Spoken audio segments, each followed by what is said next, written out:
हम मौजूद हैं महाकुंभ नगर में और हमारे साथ बेहद ख़ास शख्सियत हैं। और अगर हम बात करें तो देश की पहली किन्नर महिला जर्नलिस्ट हैं, डेडलॉक्स की आर्टिस्ट हैं और भी कई खूबियां हैं। और इंजीनियरिंग भी किया है कंप्यूटर से, साथ ही साथ जर्नलिज्म में ये अगर हम बात करें पत्रकार हैं और भी कई खूबियां हैं। और अलीज़ा बाई नाम है इनका। और आप सबसे पहले तो इनकी पूरी ड्रेसअप देखिए, ये किन्नर अखाड़े से हैं और आप देख सकते हैं कि बेहद खूबसूरत ये लग रही हैं और उज्जैन से आई हैं। और इनकी वेशभूषा में आप देखेंगे तो इनकी खूबसूरती की भी तारीफ़ करेंगे। और ख़ास बात यह है कि अगर हम डेडलॉक की बात करें तो जो जटाओं को कहते हैं, जिसकी जटाओं की जो खूबसूरती निकालती है, वो पहली आर्टिस्ट यही हैं और इन्होंने एकेडमी भी खोली है। अगर हम बात करें तो एकेडमी 2018 से, लेकिन पहले मैं अलीज़ा बाई के पास आऊँगा। आपका तो पहले स्वागत है पंजाब केसरी में। बहुत बहुत धन्यवाद सभी को। जय श्री महाकाल, हर हर महादेव। आपके अंदर इतनी खूबियां हैं कि मुझे समझ में ये नहीं आ रहा है कि आखिर मैं सवाल कहाँ से शुरू करूं। पत्रकार से शुरू करूं या कंप्यूटर इंजीनियरिंग से शुरू करूं या फिर जटाओं के डेडलॉक से करूं। पहले तो पत्रकारिता में आप बताइए कि आखिर आप पत्रकार हैं और इंजीनियर भी हैं क्या?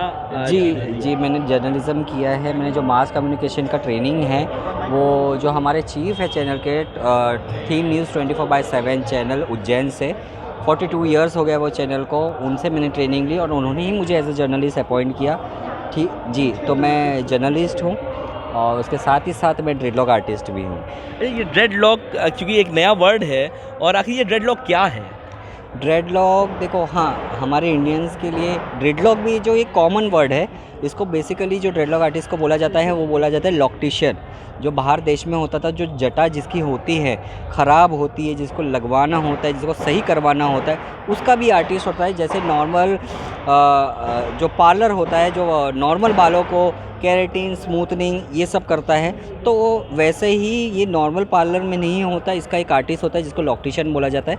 तो उसमें भी मैं देश की पहली ट्रांस वूमेन हूँ जो एक ड्रेडलॉक आर्टिस्ट हूँ, एक लॉक्टिशियन हूँ। अच्छा, कितने सालों की ये आपकी बाल हैं? और ड्रेडलॉक्स मुझे कैरी करते हुए 10 इयर्स हो गए हैं जी। अच्छा, 10 साल हो गए हैं। केयरिंग करना पड़ता होगा? बिल्कुल केयरिंग करना पड़ता है। जो आपके न्यू हेयर ग्रोथ आते हैं उसको टचअप करवाना पड़ता है, इसका प्रॉपर वॉश करना पड़ता है ताकि इसमें गंदगी नहीं बैठे, क्योंकि ये एक तरीके से गुथ हुए रहते हैं। तो इसमें जो धूल मिट्टी है वो ऊपर से बैठती है, तो वो नॉर्मल हेयर वॉश में लेगी, जो अंदर बैठती है उसको हम डिटॉक्स करते हैं। काफ़ी सारा मेंटेन होता है इसमें, मेंटेनेंस। अच्छा, ड्रेडलॉक की बात करें तो आपने एकेडमी भी खोली है, कब खोली है, कितने लोग उसमें इस समय ट्रेनिंग ले रहे हैं? मुझे ड्रेडलॉक एकेडमी, देश की पहली एकेडमी जो है, हमने 2018 में इंदौर उज्जैन में स्टार्ट की।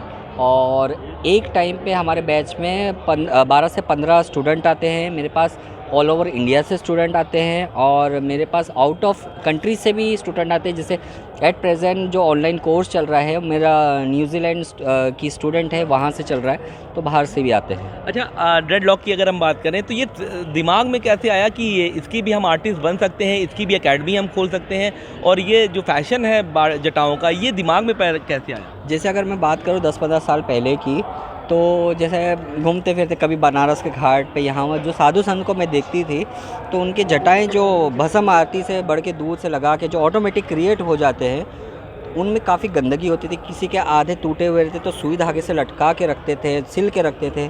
तो एक दिमाग में था कि ये चीज़ को सही करने का कुछ ना कुछ तो होगा, क्योंकि हमारे देश में तो था नहीं ये चीज़।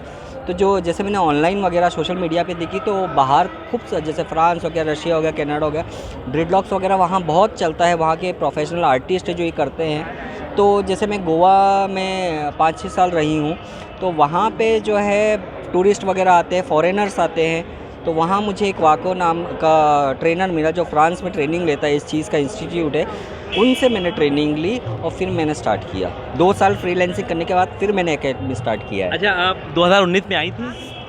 नहीं, मैं कुंभ में नहीं आया। पहली बार आपका कुंभ का एक्सपीरियंस है। अच्छा, 2025 के महाकुंभ की बात करें तो आपने देखा ही होगा तो कितना दिव्य भव्य, और यहाँ पर जो आप श्रद्धालु आ रहे हैं, आप लोग के दर्शन के लिए आ रहे हैं, आशीर्वाद लेने के लिए आ रहे हैं, तो क्या कहना चाहती हैं? कितना दिव्य और भव्य और क्या बहुत ही शानदार। देखो, ये इतना दिव्य, इतना भव्य इसलिए है क्योंकि जो हमारे सनातनी हैं, जो हमारे श्रद्धालु हैं, वो पहली बात तो 144 साल में एक बार लगता है ये महाकुंभ, तो आप सोच सकते हैं कि हम कितना बेसब्री से इस दिन का इंतज़ार कर रहे थे और हम अपने आप को भाग्यशाली मानते हैं कि हम इस जनरेशन में हैं कि हमने ये महाकुंभ अटेंड किया।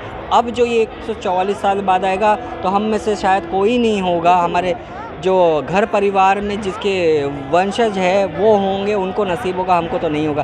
तो बहुत ही अच्छा लगता है, बहुत ही सुकून मिलता है और बहुत ही अच्छा लग रहा है महाकुंभ में आके। अच्छा, हम ये कह सकते हैं कि आचार्य महामंडलेश्वर की अगर बात करें लक्ष्मी नारायण त्रिपाठी जी की, तो उनका भी श्रृंगार और बालों की चीज़ें सजाना संवारना वो आप ही के हाथ हो जाता है? नहीं नहीं, वो भी ही उसी चीज़ में आर्टिस्ट है, उनको किसी की ज़रूरत नहीं है। लक्ष्मी माँ जो हमारे माननीय आचार्य महामंडलेश्वर है किन्नर अखाड़े के, तो वो सारा जो भी श्रृंगार है वो अपने खुद ही हाथों से करती है।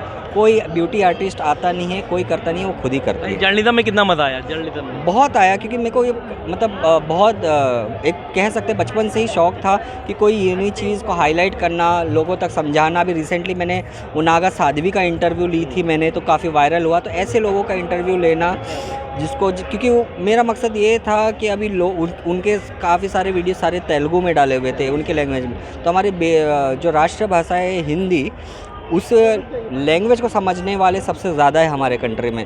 तो उस चीज़ में उनका इंटरव्यू नहीं था कि लोग उनको समझे या उनकी बात को समझे, तो हमने हिंदी में उनका इंटरव्यू लिया। तो ऐसी चीज़ में मुझे बहुत मज़ा आता है जर्नलिज़्म करने में। अच्छा, और अगर हम बात करें कि जो आपका ये कोर्स चल रहा है और अब श्रद्धालु जैसे आ रहे हैं तो आपसे पूछते होंगे, क्योंकि आप बहुत वायरल भी हैं, और अगर हम बात करें तो इंस्टाग्राम में भी हैं, सोशल साइटों में भी हैं, कितना अच्छा लगता है, कितने लोग आपसे ये सब बातें पूछते हैं? बहुत अच्छा लगता है, काफ़ी लोग वीडियो देख देख के आ रहे हैं, स्पेशली पूछते हुए कि वो लंबे जटा वाली माता जी कहाँ हैं। काफ़ी लोग दो क्योंकि मैं बाहर निकलती हूँ ना, आप बाहर निकली हूँ तो देखो ये भीड़ आप देख रहे हो। एक बार हम चाह रहे हैं अगर खुल सके तो एक बार तो इसके वजह से है, बहुत आते, बहुत अच्छा लगता है। तो हम आपको बताएं, एक बार अलीदा बाई जी से हमने गुजारिश की है कि एक बार उनकी जो जटाएं हैं वो देख सकते हैं कि कितनी खूबसूरत ये जटाएं आपको दिख रही होंगी। और अगर हम बात करें तो आप देख सकते हैं कि कलरफुल भी हैं, कि कुछ ब्लैक और कुछ ये हैं, और इसी के हाइलाइटर जो होता है वो यहाँ पर लगाया गया है, और आपको ये तस्वीर बेहद अलग।